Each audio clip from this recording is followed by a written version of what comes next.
Bonjour, je vais vous présenter notre solution de liasse fiscale qui va permettre de récupérer les données déjà disponibles dans les états HLM, puis l'envoi à l'administration. La production de la liasse fiscale se veut aussi simple et intuitive que les états HLM, dont elle reprend les principes de fonctionnement et d'environnement de travail. Les repères restent donc les mêmes. Vous allez notamment retrouver les mêmes méthodes de navigation entre les états, l'alimentation du bilan et du compte de résultat par la balance ainsi que le raccourci clavier permettant de connaître le détail d'un poste, les environnements de travail et de présentation et les codes couleurs. Voyons maintenant comment cela fonctionne. Nous avons là les états HLM qui ont été renseignés. Ils comportent la balance arrêtée au 31/12 dont les codes liasses HLM ont été complétés. Les états qui vont être récupérés dans la liasse fiscale doivent également être renseignés. Il s'agit des informations générales, des tableaux de variation des immobilisations, des amortissements, des provisions, des états, des dettes et des créances, l'actionnariat et les filiales et participations. Nous voyons ici par exemple que le total des valeurs brutes des immobilisations à la fin de l'exercice s'élève à 179 163 902 €. Je referme les états HLM pour revenir dans la liasse fiscale. À partir du sommaire, en cliquant sur le bouton Récupération données ERHLM, vous allez importer vos données. La liasse fiscale reproduit ces états HLM qui sont accessibles depuis le sommaire. Avant de lancer ce traitement, je vois qu'il n'y a pas de balance dans la liasse fiscale. Les différents états sont également vierges. Par exemple, la variation des immobilisations est à 0. Je vais procéder à l'importation des données. Dans la fenêtre qui s'affiche, j'indique où se trouve le fichier des états HLM. Je sélectionne tous les états dont je souhaite récupérer les données. Je clique sur Oui et je confirme. Le traitement s'exécute. Un message s'affiche lorsque le traitement est terminé. Nous pouvons voir que la balance a été importée et les codes fiscaux renseignés. Les tableaux fiscaux 2050, 2051, 2052 et 2053 qui correspondent au bilan et au compte de résultat sont ainsi complétés par la balance lorsque je suis en mode données interfacées. Je peux toujours opter pour le mode manuel si je souhaite forcer une valeur. Autre solution, je peux modifier mes codes fiscaux dans la balance. Les autres états HLM ont été également renseignés.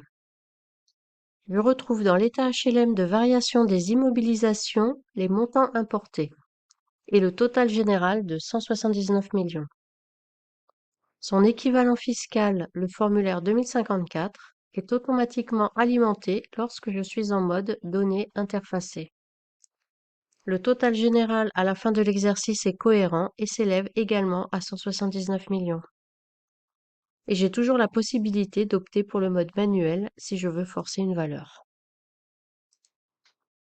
Une fois l'ensemble des états fiscaux complétés, nous allons pouvoir les adresser à l'administration fiscale. Pour cela, nous allons utiliser les services du partenaire Télédec.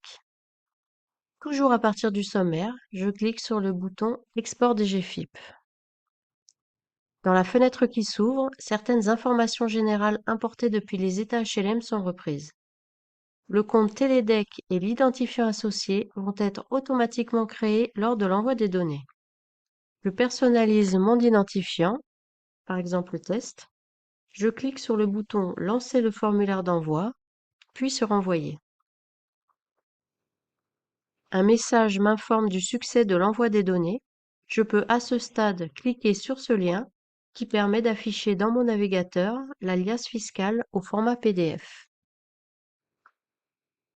Je peux sauvegarder et consulter ce fichier PDF qui comporte l'ensemble des états fiscaux, c'est-à-dire les formulaires 2065, 2050 et suivants, auxquels sont soumises les sociétés relevant du régime réel normal. Pour être adressée à la DGFiP, la déclaration devra être envoyée depuis le site de Télédec auquel je dois me connecter. Pour cela, je copie mon identification située dans cette zone et je clique sur ce lien.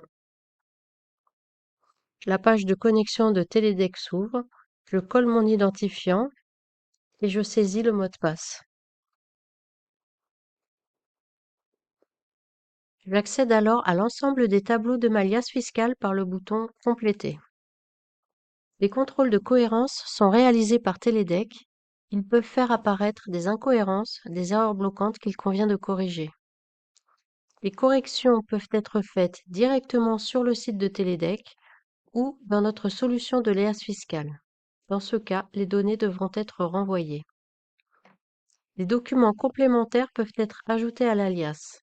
Il suffit pour cela de les sélectionner dans le menu déroulant situé en bas. Dans cet exemple, je vais joindre une annexe de texte libre. Après avoir cliqué sur Ajouter, le formulaire s'affiche. Il convient de le compléter et de le sauvegarder. Ce formulaire supplémentaire apparaît maintenant dans la déclaration. D'autres états fiscaux peuvent être ajoutés de la même façon. L'intégralité de la liasse fiscale peut également être visualisée depuis le site de Télédec en cliquant sur ce bouton.